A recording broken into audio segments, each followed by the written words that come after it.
ব্যস্ত সময় চলছে বাংলাদেশের ক্রীড়াঙ্গনে। ক্রিকেট পাড়ায় যেরকম নির্বাচন হয়ে গেছে, বাংলাদেশ আফগানিস্তানে গেছে খেলছে, আফগানিস্তানের সঙ্গে সিরিজ চলছে শারজায়, কিন্তু নজরটা আসলে এখন শেষ পর্যন্ত ক্রীড়ামোদীদের ফুটবলে ফেরত এসেছে, কারণ হামজা সৌমিত্রা এখন ঢাকায় এবং বাংলাদেশ হংকংয়ের সঙ্গে মহা গুরুত্বপূর্ণ ম্যাচে মুখোমুখি হতে যাচ্ছে। তাই আজকে এনিগমা টিভির এই স্পোর্টসের আয়োজনে আপনাদের সবাইকে স্বাগত জানাচ্ছি। আমি ফয়সাল দিদুমিল এবং আজকে আমরা কথা বলতে চাই ফুটবল নিয়ে। আমাদের সঙ্গে আছেন যথারীতি দুজন গেস্ট, লেজেন্ডারি ফুটবলার শেখ আসলাম। আসলাম ভাই কেমন আছেন? ভালো আছি, আপনি কেমন আছেন? জি ভালো, ধন্যবাদ আপনাকে। এবং আমাদের সঙ্গে আছেন সিনিয়র ফুটবল সাংবাদিক মূলত মোজাম্মেল হক চঞ্চল। চঞ্চল ভাই স্বাগত জানাচ্ছি আপনাকে। ধন্যবাদ। সো আমরা আসলে ফুটবল নিয়ে কথা বলবো। বাংলাদেশ হংকংয়ের সঙ্গে ম্যাচ, এই ম্যাচটি নিঃসন্দেহে ভীষণ গুরুত্বপূর্ণ। আসলাম ভাই, প্রথমে আপনার কাছে যাই।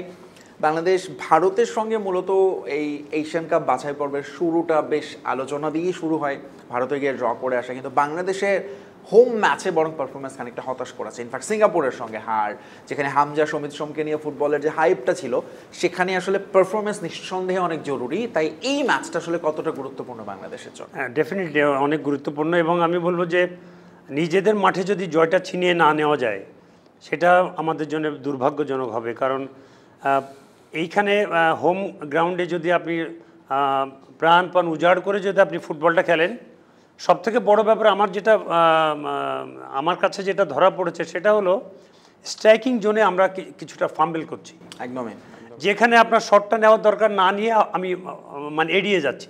যে এই যে নিজের শোল্ডারে তো খেলাটা নিতে হবে।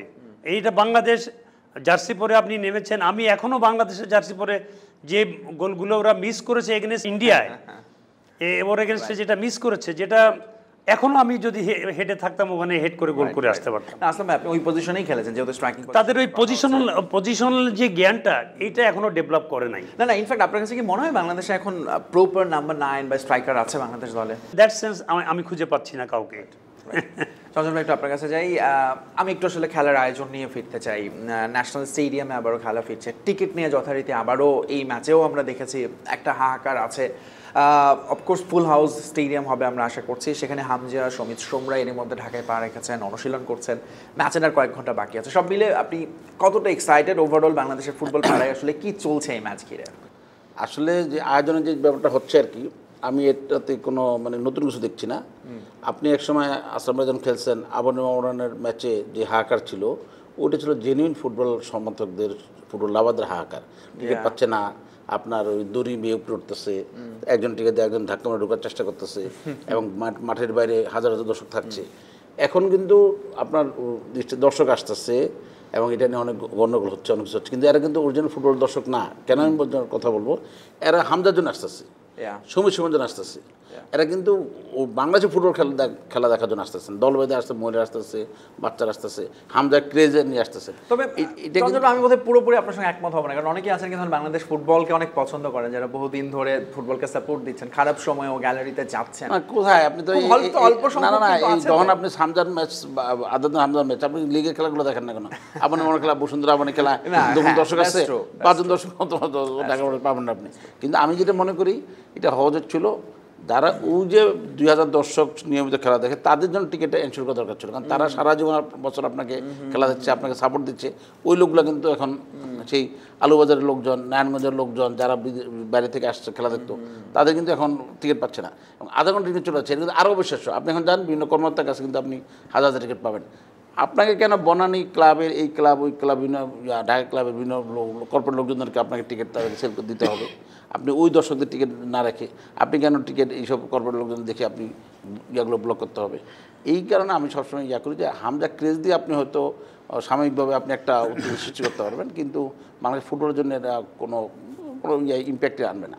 আজকে হামজা আছে, কালকে চলে যাবে, কিন্তু স্ট্রাকচার যদি না দাঁড়ায়, আপনি যদি বাংলাদেশে হামজা তৈরি করতে না পারেন, এ তো ব্রিটিশ হামজা, ব্রিটিশ ওইখানে তৈরি হয়েছে। আপনার আমি বলতে চাচ্ছি, বাংলাদেশের হামজারা যখন উঠে না আসবে, বাংলাদেশ হামজা তৈরি না হবে, বাংলাদেশের কিন্তু আপনার একেবারে টু দ্য পয়েন্ট। এই আলোচনা আসলে চলছে যে বিশেষ করে বাংলাদেশে যখন আমরা দেখতে পাচ্ছি একের পর এক এরকম প্রবাসী ফুটবলাররা খেলছেন, একাদশের অন্তত 5 জনও এরকম হয়েছেন যারা প্রবাসী ফুটবলার খেলছেন, বাট স্টিল বাংলাদেশ আসলে ম্যাচটা জয়ের জন্যই নামবে। হংকংয়ের সঙ্গে আমরা যদি একটু শক্তির পার্থক্যে তাকাই আসলাম ভাই, বেশ র্যাঙ্কিংয়ে তো একটা পার্থক্য রয়েছেই। এবং যদি আমরা মুখোমুখি পরিসংখ্যানও দেখি 2006 সালে এশিয়ান কাপের বাছাই মুখোমুখি হয়েছিল, সেখানে হংকংয়ের কাছে 2টো ম্যাচই বাংলাদেশ হেরেছিল।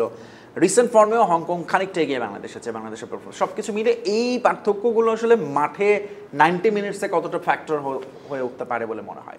এটা একটা ইম্প্যাক্ট ডেফিনেটলি পড়বে ওই ম্যাচে।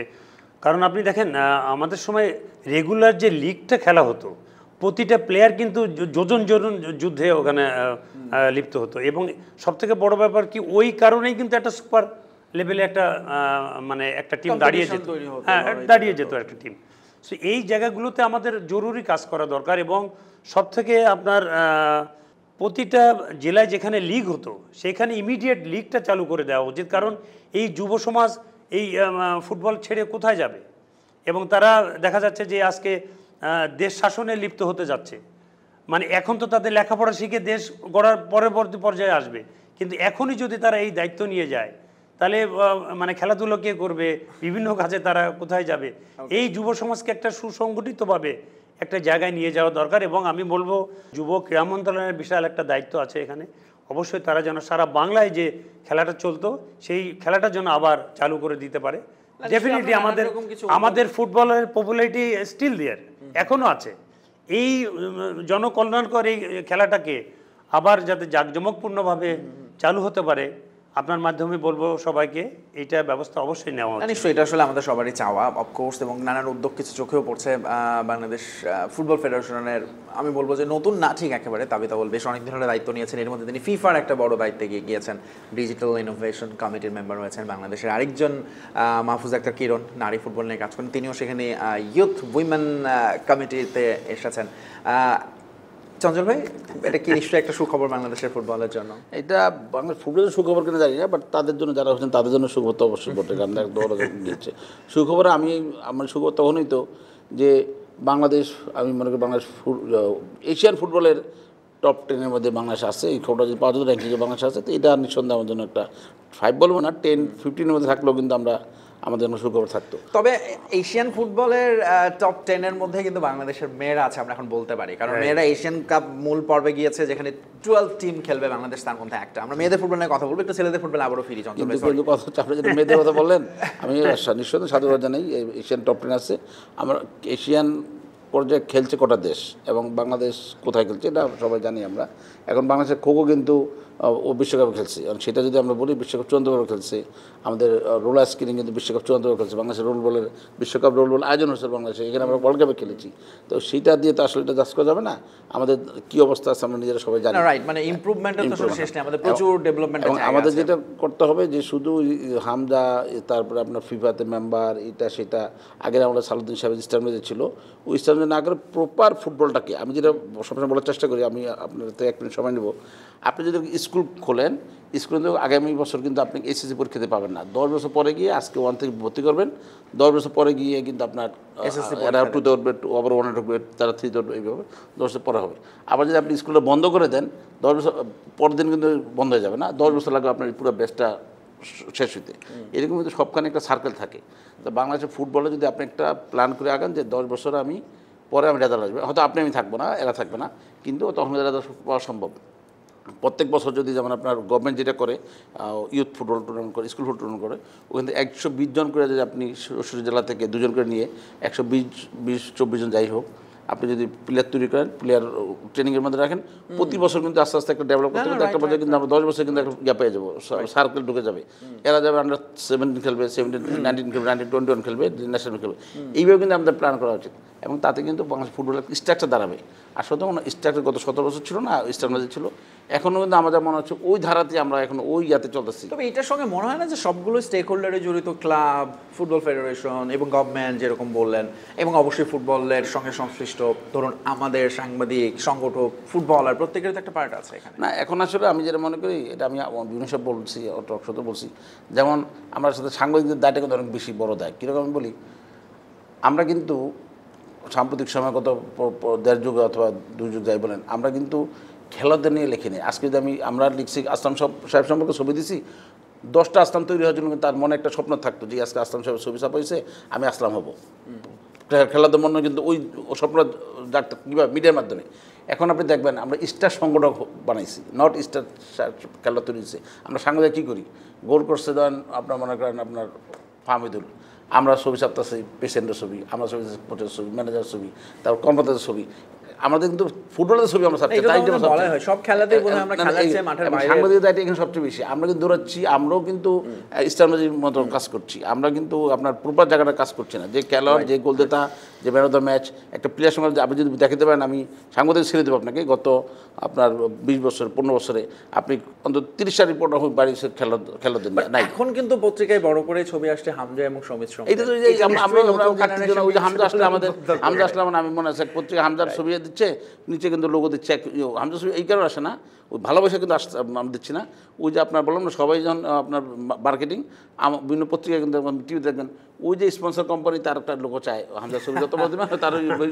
আমাদের আলোচনা আসলে নিঃসন্দেহে ফুটবল নিয়ে আসলে এত এই সমস্ত বিষয় নিয়ে কথা বলার জায়গা আছে, কিন্তু আমরা যদি আবার একটু ফোকাসড হই বাংলাদেশ এবং হংকং ম্যাচে, সেই ম্যাচের আগে বাংলাদেশ দলের হেড কোচ আসলাম ভাই কাবরেরার পারফরমেন্স নিয়েও বেশ আলোচনা আছে। অন্তত এই মনে করা হচ্ছে এই দুটো ম্যাচ তার হয়তো বা বাংলাদেশের সঙ্গে তার নেক্সট ফিউচারটা সেট করে দেবে।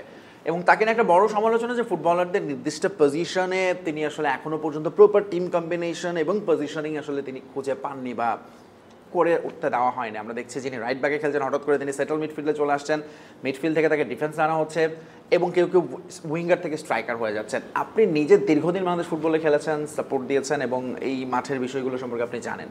আপনার কাছে আসলে পুরো বিষয়টা কেমন লাগে এবং রিসেন্ট পারফরমেন্স দেখে কি বলবেন বাংলাদেশ দল নিয়ে? না, কাবরেরা ডেফিনেটলি আমি বলবো উনি চেষ্টা করছে, চেষ্টা তার ত্রুটি নাই এবং সে কোয়ালিটি কোচ আমি বলবো। এবং পাশাপাশি বলবো যে আমাদের যে রিসোর্স আছে, এই রিসোর্সের ভিতর যে বেস্ট ওয়ান তাকেই সে তুলে এনেছে এবং চেষ্টা করছে। বাট আমার কাছে ঘুরে ফিরে একটাই কথা আসে যে আমাদের যে লিগটা যেটা হচ্ছে, এই লিগটা একটা জায়গায় সীমাবদ্ধ না থেকে এটা ছড়িয়ে ছিটিয়ে দিতে হবে। কারণ যত আপনি বাইরে খেলবেন তত আপনার নতুন নতুন এক্সপেরিয়েন্স আপনি গ্যাদার করবেন এবং যত বেশি লিগ কিংবা টুর্নামেন্টে আপনি পার্টিসিপেট করবেন, আপনার মনের শক্তি এবং যেটা মানে আপনার যে কোয়ালিটি, সেই কোয়ালিটিটা ডে বাই ডে ডেভেলপ করবে। বিশেষ করে লোকাল ফুটবলারদের ওই ধরুন যদি গোল স্কোরিং কথাটা আসলে লিগ থেকেই তো উঠে আসে, যেখানে আমাদের একটা গ্যাপ আছে। এক্স্যাক্টলি যে প্রশ্নটা ছিল আসলাম ভাইয়ের কাছে, একই বিষয় আপনার কাছে যাচ্ছে, কোচকে নিয়ে আসলে আপনার মূল্যায়নটা কি? আসলে কোচের সব কোচ তো চায় যে তার দল ভালো করুক, আর কোনো কোচই কিন্তু চাবে না আপনি আমি কোচ হলে তাই চাইবো, আমি পারি না প্রেশার করতে, চেষ্টা করতে পারি, বাট খেলবে তো বেসিক্যালি আসলে খেলোয়াড় না। এবং কোচেরও তো ভুল হবে, সে তো মানুষ, তাকে ভুল ধরনের দায়িত্ব রাখার টেকনিক্যাল কমিটি অথবা যারা ম্যানেজমেন্ট থাকে। তা আমাদের দেশে ওনার ভুল করছে না অথবা ওনার জিনিসটা ভুল হচ্ছে অথবা ঠিক হচ্ছে না, কে ধরাই দেবে? ধরা দেবে টেকনিক্যাল কমিটি। তা আমাদের টেকনিক্যাল কমিটি কারা? যাদের বানাচ্ছে একজন ব্যাংকার, কেউ একজন আইনজীবী, কেউ একজন ব্যবসায়ী, তাদের দ্বারা আপনি টেকনিক্যাল কমিটি করছেন। তো ওরাই তো ঠিকমতো টেকনিকটা বোঝে না, সে কোচকে কী বোঝাবে যে তোমার এই পজিশন ঠিক হচ্ছে না, তোমার এই পজিশন ঠিক হচ্ছে না। দ্যাটস আর আমরা যেরকম আমরা সাংবাদিক লিখতে পারি, কিন্তু ওপরে তার বাংলা পড়তে পারে না, ইংরেজি ভিতরে একটা হতে সে পড়লে তার ভুল বুঝতে পারবে। এনিওয়ে কাজে আমি মনে করি প্রপার সব কিছু করা উচিত। আপনি যেমন কোচ কারবার না, আপনি যদি ওয়ার্ল্ড মানের কোচে নিয়ে আসেন, তাকে তো প্রপার আপনার সেই লসের সাপোর্ট, সেই প্রপার গাইডেন্স এবং প্রপার আপনার সব কিছু দিতে হবে, খেলোয়াড়দের ওই মানে দিতে হবে। আর আপনি এই মরিনো নিয়ে আসলেন, খেলোয়াড় থাকলো আপনার সেই এরকম, তো 29 করতে পারবেন না, 29 করতে পারবেন না। দ্যাটস আমি মনে করি যে ফুটবলকে শুধু কোচ না, পুরো প্রপার সব কিছু করার জন্য আমাদের উদ্যোগটা মানে আর পরিকল্পনার মধ্যে না রেখে এখন কিন্তু বাস্তবায়নের দিকে চলে যেতে হবে। দ্যাটস একসময় হয়তো আমরাও কিন্তু একসময় আমরা নিজের, আমি বারবার যে কথা বলছি, বাংলাদেশে হামজা তৈরি করতে হবে। যখনই বাংলাদেশে হামজা তৈরি হবে তখন কিন্তু আর হামজা খেলা দেখার জন্য এক ম্যাচে শুধু লোক আসবে না, প্রত্যেক ম্যাচেই লোক আসবে। আবার কিন্তু আপনার সেই ফুটবলটা জেগে উঠবে যে আমরা এই বাংলাদেশে হামজা, বাংলাদেশে সারা বাংলাদেশের। এই মুহূর্তে আমাদের সঙ্গে আছেন লেস্টার সিটির হামজা এবং তিনি গণমাধ্যমে কথাও বলেছেন। তার সঙ্গে সমিত সোম যোগ দিয়েছেন এর মধ্যে, গত রাতে এসে পৌঁছেছেন, আজকে তিনি অনুশীলন করবেন এবং জায়ানকে ডাকা হয়েছে এই ম্যাচের জন্য। কিন্তু আমি একটু হামজা প্রসঙ্গে, যে হামজা যে কথাগুলো বলেছেন গতকালকে গণমাধ্যমে, যে আসলে football is not a single game, আসলে কোনো একজন পার্সোনাল ফুটবলার, পুরো একটা দলগত গেম। এবং সেই জায়গাটায় ধরুন হামজা তো বাংলাদেশের সঙ্গে বেশ কয়েকটা ম্যাচ খেলে ফেললেন, সমিত সোমরা এসে যোগ দিচ্ছেন, কিন্তু মনে হয় যে তারা আসলে এসে তো খুব অল্প দিন সময় পান দলের সঙ্গে মিলে যাওয়ার, অনুশীলনের, কিন্তু একটা ম্যাচ খেলতে নেমে যেতে হচ্ছে উইদিন 24 আওয়ার্স। এই কেমিস্ট্রিটা আসলে গড়ে উঠতে একটু সময় লাগছে ফুটবলারদের সঙ্গে তার? না, ডেফিনেটলি, কারণ হামজার সঙ্গে ওদের যে ডিফারেন্সটা সেটা খেলার মাধ্যমেই আমরা বুঝে ফেলছি যে ওর যে পাসিং যে স্টাইল, ওর যে ড্রিবলিং, যেখানে সাপোর্ট দরকার, ড্রিবলিং করে সে ঢুকছে ঠিকই, তাকে একটা সাপোর্টার প্লেয়ারই না, সেখানে তাকে বুঝতে হবে সে কোথায় যাচ্ছে। তো এই জায়গাগুলোতে যদি আমাদের লোকাল প্লেয়ার তাকে সাপোর্টটা দেয়, ডেফিনেটলি আমাদের হংকংয়ের এসে ভালো খেলার কথা। অলরাইট, আমরা একটু বাংলাদেশ দলকে অবশ্যই হংকংয়ের বিপক্ষে ম্যাচের জন্য শুভকামনা জানাতে চাই, তবে আমরা একটু মেয়েদের ফুটবলের ফোকাসটা শিফট করতে চাই এবং সেখানে অনূর্ধ্ব 17 দল এই মুহূর্তে আরব আমিরাতে আছে এবং সেখানে তারা প্রস্তুত হচ্ছে অনূর্ধ্ব 17 এশিয়ান কাপ বাছাইয়ের জন্য। আমাদের আসলে এশিয়ান কাপের অনেকগুলো বাছাই চলছে, এর মধ্যে ছেলেদের চলছে, মেয়েদের বয়সভিত্তিক বিভিন্ন দলের চলছে, তার মধ্যে আন্ডার 17 তারা প্রস্তুতি ম্যাচ এর মধ্যে সিরিয়াকে হারিয়েছে, আরব আমিরাতের সঙ্গে একটা প্রস্তুতি ম্যাচ খেলবে, তারপর জর্ডানে যাবে। জর্ডান চাইনিজ তাইপের সঙ্গে যদি গ্রুপ চ্যাম্পিয়ন হতে পারে বাংলাদেশ, তাহলে চূড়ান্ত পর্বের সুযোগ থাকবে। মেয়েদের ফুটবলে অবশ্য চঞ্চল ভাই নতুন কিছু না, সাফল্য আমরা রিসেন্ট বাংলাদেশ ছেলেদের ফুটবল যখন খারাপ করেছে তখনও মেয়েরা সবসময় ভালো করে এসেছে। এইটা আসলে বড় সিক্রেট, আপনি কি বলবেন? আমি মনে করি কি যে আসলে আপনি দেখবেন বাংলাদেশের সব ক্ষেত্রে মেয়েরা এগিয়ে গেছে, শুধু খেলাধুলা গেছে তা না, আপনি পড়াশোনা কিন্তু এখন মেয়েরা জিপিএ 5 বলেন অথবা গোল্ডেন জিপিএ বলেন, সবখানে ছেলে। কারণ হচ্ছে কি মেয়েদের আমাদের সামাজিক নিরাপত্তা বলেন, সামাজিকতা অবশ্য মেয়েরা যখন ঘর থেকে বেরিয়ে আসতে পারতেছে, আগে তো ঘরে ছিল শুধু পড়াশোনা করতে, এখন ঘর থেকে বেরিয়ে আসে কিন্তু তারা সমাজে কিন্তু তারা পার্টিসিপেট করতেছে এবং অনেকগুলো সচিব বলেন, বিভিন্ন ক্ষেত্রে মেয়েরা অনেক আগে গেছে, খেলাধুলা গেছে এবং এই মেয়েরা কিন্তু এটা ফসলেরও আমি মনে করি গত 15-16 বছর যে আপনার যেন সরকার যেটা করেছিল স্কুল পর্যায়ে প্রাইমারি স্কুল, প্রাইমারি স্কুল, ওইটা কিন্তু ধারাবাহিকতা এবং ওই মেয়েগুলো কিন্তু ওখানে উঠে আসছে, ওদের পাইপলাইন কিন্তু প্লেয়ার অভাব হচ্ছে না, সে যেই স্কুলে যান সেই স্কুলে একটা দুটা ভালো মেয়ে বেরোয় আসছে, কারণ মেয়েরা খেলার সুযোগ পাচ্ছে। এবং আমি তো আশাবাদী মেয়েদের নিয়ে, বাংলাদেশের পুরুষ ফুটবল কদ্দূর কী করেন জানি না, কিন্তু আমি আশাবাদী মেয়েদের ফুটবল একসময় আমরা অনেক দূর যাবো এবং আমার মনে হয় এশিয়ার গণ্ডি পেরিয়ে আমরা আরও বড় কিছুতে যেতে। রাইট, নিঃসন্দেহে প্রথমত হচ্ছে বাংলাদেশ সাফের গণ্ডিটা পেরেছে বলে মনে হয় মেয়েদের ফুটবল, কারণ সাফের রেগুলার বাংলাদেশ পারফর্ম করছে। এই আন্ডার 17 এই দলটাও সাফের সবশেষ রানার্স আপ এগেইনস্ট ইন্ডিয়া, তারা এখন একটা বড় মঞ্চে যাচ্ছে, এএফসি এশিয়ান কাপের জন্য চূড়ান্ত পর্বে যাওয়ার সুযোগ আসলে কতটা মনে হয় আপনার কাছে বাস্তবতা?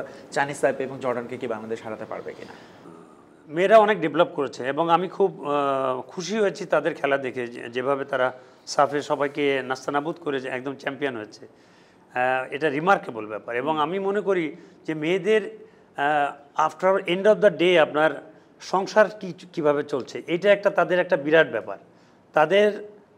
তারা যেন সমাজে এস্টাবলিশড হতে পারে, সেই কাজটা আপনার মাধ্যমে আমি সবার কাছে অ্যাপিল করব তারা যেন করতে পারে, অথরিটি যারা আছেন। এবং মেয়েদের এই মানে অগ্রযাত্রা যেন বাধাগ্রস্ত না হয় অর্থের অভাবে, সেটা দিকে খেয়াল রাখতে হবে। আদারওয়াইজ তারা যেভাবে ট্রেনিং করে তারা স্বাবলম্বী হয়েছে, I am highly satisfied with their performance. Right, এই প্রসঙ্গের মধ্যে চঞ্চল ভাই একটু ভালো বলতে পারবেন, কারণ মেয়েদের প্রায়শই দেখা যায় যে এই বেতন ভাতা, এইটা একটা দুঃখজনক ঘটনা। আমাদের দেশে যে গার্মেন্টস ওয়ার্কারদের যেমন আমরা অনেক সময় করে বঞ্চিত করি, মেয়েরা বেতনে কত টাকা, আপনি 10,000 টাকা আপনি দিচ্ছেন, তাও দিচ্ছেন না, 3 মাস 4 মাস 6 মাস দিচ্ছেন না। আপনার ওরা সাফল্য নিয়ে আসছে, আপনি নিজে থেকে বলেন যে 1.5 কোটি টাকা তাদের প্রাইজ বানিয়ে দিব, কিন্তু সেটা আপনি দিচ্ছেন না। তাহলে আপনার সেটে যে হয় না, একটা বাচ্চা যখন ভালো কিছু করে স্কুলে, তার বাবা তারা তোমাকে সাইকেল কিনে দেবো, সেখানে সাইকেল কেনার জন্য কিন্তু পাওয়ার জন্য কিন্তু সে পড়াশোনা বিভাগ করে। তো মেয়েরা যখন খেলছে, ও যদি টাকাটা পেতো, ওর একটু ভালো লাগতো, সে আরও এফোর্ট দিত। এখন আর যত এফোর্ট দেয়, আবার জানেন যে আমার লাইফে কিছুই নেই, খেলা মানে কিছু টাকা পাবো তারপর শেষ। এই যে তাকে আপনি কি বলে এটাকে হতাশাগ্রস্ত করছেন, এই হতাশাগ্রস্ত করলে তো আপনার মেয়েরও ডিমোনেস হয়ে যাবে, হতাশাগ্রস্ত হয়ে যাবে। দ্যাটসটা আমি মনে করি আপনি কম দেন, আপনাকে বড় দরকার ছিল না, আপনি তাকে 5,000 টাকা দিতেন, তবু আপনি সাথে দিয়ে দিতেন যে ঠিক আছে আপনাকে আমরা 10,000 টাকা করে বোনাস দিলাম, ওরা পেতো, ওটা একটা ইনসেন্টিভ, তাই না? সেক্ষেত্রে আমি মনে করি যে মেয়েরা, আমি তো আবারও বলি, আমি তো প্রথমে বললাম যে এই মেয়েদের দ্বারা আমি খুব ভবিষ্যৎ ভালো দেখছি। কারণ এই যে খেলাটা শুরু হয়েছে ফুটবল বিশেষ করে, কারণ এখন খেলার চর্চা হচ্ছে এবং অলরেডি কিন্তু 15-20 বছর একটা স্ট্রাকচার দাঁড়ায় গেছে আমাদের। কিন্তু জঞ্জল ভাই মেয়েদের লিগটা আমার একটাই প্রশ্ন, লিগ কেন করতে হবে? মেয়েদের এই যে মেয়েরা শুধু স্কুল পর্যায়ে খেলার পরে কোথায় যাচ্ছে, ওদেরকে নিয়ে আপনি তখন লিগ করতে হবে, নারী লিগ করতে হবে, করলে কিন্তু আমরা প্রচুর বাচ্চা প্লেয়ার বেরোবে। রাইট, আমরা একটু এবারে যদি মেয়েদের মূল দলটার দিকে তাকাই, যে দলের আসলে এই ফুটবলাররা বহুদিন ধরে একসাথে খেলছেন, আন্ডার 17, 19 থেকে আস্তে আস্তে এসেছেন, এবং এশিয়ান কাপে বাংলাদেশ বোধহয় ছেলেরাই একবার মাত্র কোয়ালিফাই করেছিল 80s এর দিকে, আসলাম ভাই নিশ্চয়ই মনে আছে। তারপর এখনো ছেলেরা সেই গন্ডি পেরোতে পারে, বাট মেয়েদের এই অর্জনটা আসলে নিঃসন্দেহে একটা বড় অর্জন, যেটা আগামী বছর অস্ট্রেলিয়ায় মার্চে বাংলাদেশ খেলবে। হ্যাঁ, ওদেরকে ওই চঞ্চল সাহেব যেটা বলেছে, ওদের যে কমিটমেন্ট ছিল সবগুলো যেন আসার সঙ্গে সঙ্গে তাদেরকে হাতে তুলে দেওয়া হয়, যাতে করে স্বতঃস্ফূর্ত হয়ে ওরা মাঠে নামতে পারে এবং তাদের প্রাণ উজাড় করে তারা ফুটবল খেলতে পারে। এবং মেয়েদের এই অভূতপূর্ব যে উন্নতি, এটা দেখে আসলে আমি as a footballer I wish their success, এবং আমি বলবো যে এদেরকে আরও স্বাবলম্বী করা উচিত। এবং আপনি দেখেছেন যে ফিজিক্যালি যারা একটু দুর্বল বিভিন্ন কারণে সেসব দিকে একটু খেয়াল রাখা উচিত। নিউট্রিশন, হ্যাঁ, রাইট। এটা অবশ্যই, এবং তার সংসার কিভাবে চলছে সেটা একটু খোঁজ নেওয়া উচিত। বেশি প্লেয়ার না তো 20 জন, 30 জন হবে, এই 30 জন এই 15-16 কোটি মানুষ ডেফিনেটলি এরা নার্সিং করতে পারে আমার মনে হয়, এবং তারা সেটা ডিজার্ভ, এটা আমাদের গর্ব, তো গর্বের ধন আমাদের। আসলাম ভাই, আমরা শেষ দিকে চলে এসেছি আমাদের এই আয়োজনের। একটু আপনার কাছে আবারও আপনার খেলার সূত্র ধরেই বাংলাদেশের যে গোল স্কোরিং প্রবলেম, যেটা হয়তো মেয়েদের ফুটবলে কিন্তু মানে হচ্ছে না, একেবারেই চোখে পড়ে না, বরং তারা অসাধারণ সব গোল করছে, কিন্তু ছেলেদের ফুটবলে এই সংকটের আসলে শেষ কোথায়? আপনার সাজেশন বা পরামর্শ? এটা আমার মনে হয় যে আমার সাজেশন একটাই, সেটা হলো স্ট্রাইকিং জোনে আপনার যাতে আমাদের লোকাল ছেলে খেলতে পারে সেই ব্যবস্থাটা করে দিতে হবে, সেই আইন করে দিতে হবে যে আপনারা মাঝমাঠ পর্যন্ত প্লেয়ার আনেন, স্ট্রাইকিং জোনে আমাদের লোকাল ছেলে যেন খেলে। তারপরে দেখবেন আপনার ডেফিনেটলি স্ট্রাইকিং জোনে আমাদের প্লেয়ারের আবির্ভাব ঘটবে। চঞ্চল ভাই, বাংলাদেশের ফুটবলে তো আসলে এই সমস্যাটা বোধহয় গত 10 বছর ধরেই আমরা যখনই দেখছি যে আমাদের স্ট্রাইকার গোল স্কোরিং এ আসলে একটা বড়, এটা আসলে এটা হচ্ছে আমি যেটা সাংবাদিক মানুষ নেপথ্যের জিনিস দেখতে পারি, এত পিছনে দেখতে পারি। আপনি একটা বড় টিম, বিভিন্ন ক্লাব টিম যারা চ্যাম্পিয়ন হওয়ার জন্য দল করে, তারা করে কি 20টা প্লেয়ার সাথে আরও 20টা প্লেয়ার নিয়ে রিজার্ভ করে রেখে দেয়। তাতে হয় কি, সারা বছর আপনি খেলতে পারতেছেন না, ন্যাশনাল যখন খেলতে যাবেন তখন তো ছেলে কী খেলবে? তো যেখানে শুধু স্ট্রাইকিং না, বিভিন্ন পজিশনে বিদেশি খেলা নিয়ে আসেন, ওরা গোল করে, ওরা খেলতে পারে, আর বাকি রিজার্ভ ম্যাচে চলে যায়। রিজার্ভ ম্যাচ থেকে তো আপনি আর ন্যাশনাল লেভেলে, তখন আপনার ভাই যেটা বললো যে আপনার এই সমস্যার সমাধানের জন্য যদি লিগে যদি আর খেলার সুযোগ না পায়, বিভিন্ন যেমন জাতীয় চ্যাম্পিয়নশিপ যদি হয়, যে আমাদের বিভিন্ন জেলা চ্যাম্পিয়নশিপ, তখন তার বিভিন্ন জেলায় খেললো, আমার কথা তাদেরকে মাঠে রাখতে হবে, অ্যাক্টিভ রাখতে হবে, যার সাথে তাদের মাঠে থাকতে পারে, জাতীয় দলে তখন তারা পালন করতে পারে। আচ্ছা, আরেকটা জিনিস একটু আসতে চাই, এইটা নিয়ে অবশ্যই আলোচনা হচ্ছে গত কয়েকটা ম্যাচ ধরেই। আমি পার্সোনালি খুবই জামাল ভুঁইয়াকে আমরা অনেকেই পছন্দ করি, তিনি দেশের ফুটবলে এই ধারাটা তৈরি করেছেন বিদেশি ফুটবলারদের, এবং তিনি প্রত্যেক ম্যাচের আগে বাংলাদেশের ক্যাপ্টেন হিসেবে প্রেস কনফারেন্স করছেন, কিন্তু তিনি নিশ্চিত নন ম্যাচে থাকছেন কিনা। এগেনস্ট হংকং আমার মনে হয় একই আলোচনাটা আবারও আছে জামাল ভুঁইয়াকে নিয়ে। চঞ্চল ভাই কি বলবেন? এখন এইটা কিন্তু আমি মনে করি কোচের একটা কি কৌশল না ভুল আমি জানি না, কারণ আপনি ক্যাপ্টেন্সি কিন্তু একটা বিশাল ব্যাপার। আসলে যে ক্যাপ্টেন্সি করেছেন বিভিন্ন দলের সময়, বিভিন্ন সময় তাকে দেখে উজ্জীবিত হবে, সেই উজ্জীবিত করার সেই মানুষের তৈরি করছে। এখন আপনি আপনার আন্ডারে আমরা প্র্যাকটিস করলাম, আপনি ক্যাপ্টেন হিসেবে জানেন, খেলার সময় আরেকজন ক্যাপ্টেন, তো তার সাথে আমরা সেই বোঝাপড়া তো নাও থাকতে পারে, না হতে পারে, তার কথা উজ্জীবিত না হতে পারে। কাজেই যাকে ক্যাপ্টেন্সি দেন তাকে আগের থেকে সেট করে ফার্স্ট ইলেভেন রাখতে হবে। এটা কোনো সিস্টেম না, ক্যাপ্টেন হয় না। তাহলে তো ক্যাপ্টেন যদি মাঠে না থাকে, তাহলে আপনি আপনার তৈরি পারবেন কীভাবে? আসলাম ভাই কি এটার সঙ্গে একমত? জামাল ভুঁইয়া এখন সে ডাইং ফর্মে আছে, to tell you very frankly. আমি অ্যাজ এ ফুটবলার বলবো, এইখানে উচিত ছিল আমাদের মোরসালিনকে মোর ইমফাসিস দেওয়া। আমার চোখে he is the best striker আমার চোখে এখন। একে যদি আপনি রীতিমতো রেগুলার খেলাতে পারতেন, ডেফিনেটলি আমাদের স্ট্রাইকিং জোন আরও স্ট্রং হতো। জামাল ভুঁইয়া হয়তো 20-25 মিনিট খেলতে পারে, বাট এই সময় তাকে আমার মনে হয় ন্যাশনাল টিমে নাও রাখা যেতে পারে। বাট ক্যাপ্টেন চেঞ্জ করে দেন তাহলে। হ্যাঁ, চেঞ্জ করে দেওয়া যায়। আপনি মোরসালিনকে মোর এমফাসিস দেওয়া হচ্ছে, ক্যাপ্টেন চেঞ্জ করেন। রাইট। আমরা শেষ করব আপনার এক্সপেকটেশন দিয়ে হংকংয়ের সঙ্গে ম্যাচে বাংলাদেশের প্রেডিকশন বা এক্সপেকটেশনটা কি আসলে আপনার? ডেফিনেটলি আমাদের জেতার একটা সম্ভাবনা আছে যদি আমাদের কম্প্যাক্ট ডিফেন্সটা খেলে। ডিফেন্স যদি এলোমেলো হয়, then it will be a very tough to win against them. Right. So আপনি স্ট্রাইকিং এর চেয়ে ডিফেন্স নিয়ে বেশি ওরিড? ওকে। বাংলাদেশের একটু আমি পয়েন্ট টেবিলের বিস্তারিত সিনারিওটা জানিয়ে দিই। এই মুহূর্তে টপে আছে সিঙ্গাপুর এবং হংকং, এই দুটি দলের পয়েন্ট 4 করে। হংকংয়ের জন্য তো এই ম্যাচটা আসলে মোটামুটি জিতলে তারা যেরকম নিশ্চিত হবে মোটামুটি যাওয়া, বাংলাদেশ কিন্তু হেরে গেলে বিদায়টাও নিশ্চিত হয়ে যাবে বাংলাদেশে। এবং ভারত একই অবস্থায় আছে, দুটো করে ম্যাচ খেলেছে, 1 পয়েন্ট করে তারা পেয়েছে ড্র থেকে। চঞ্চল ভাই, আপনার এক্সপেকটেশন কি এই ম্যাচে হংকংয়ের সঙ্গে?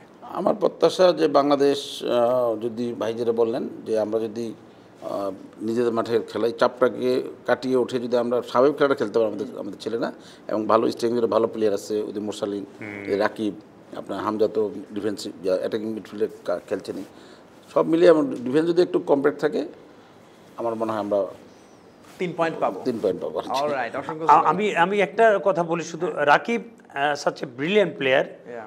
ওর পাশে যদি মোরসালিনকে সুন্দরভাবে সে যদি ওকে ফলো করে, definitely he will get A goal. Right, এত সুন্দর ওর যে গতি এবং ওর যে পায়ের যে স্কিল, ফ্যান্টাস্টিক। ওর আশেপাশে থেকে শুধু গোলটা করা। নিঃসন্দেহে আমরা আসলে সেটাই, যে অসংখ্য ধন্যবাদ শেখ আসলাম এবং চঞ্চল ভাই আপনাদের Thank you. দুজনকেই। দর্শক যেমনটি শুনছিলেন, বাংলাদেশ এবং হংকং এর মধ্যকার ম্যাচ নিয়ে আমরা কথা বলছিলাম মূলত, এবং ওভারঅল ফুটবল নিয়ে কথা হলো। নিঃসন্দেহে বাংলাদেশ হংকং এর সঙ্গে ম্যাচটি ভীষণ ভীষণ গুরুত্বপূর্ণ, এবং আমরা তো অবশ্যই চাই বাংলাদেশ পুরো 3 পয়েন্ট নিয়ে হংকংকে হারিয়ে এই এশিয়ান কাপের মূল পর্বে যাওয়ার লড়াই আসলে ভালোভাবে টিকে থাকবে। আজকের মতো শেষ করছি আমি ফয়সাল তুমির, আমাদের এনিগমা টিভির এই আয়োজনে স্পোর্টস। দেখা হবে আগামী পর্বে আবারও নতুন কোনো বিষয় নিয়ে। আজকের মতো বিদায় নিচ্ছি, ভালো থাকবেন, বাই বাই, টাটা।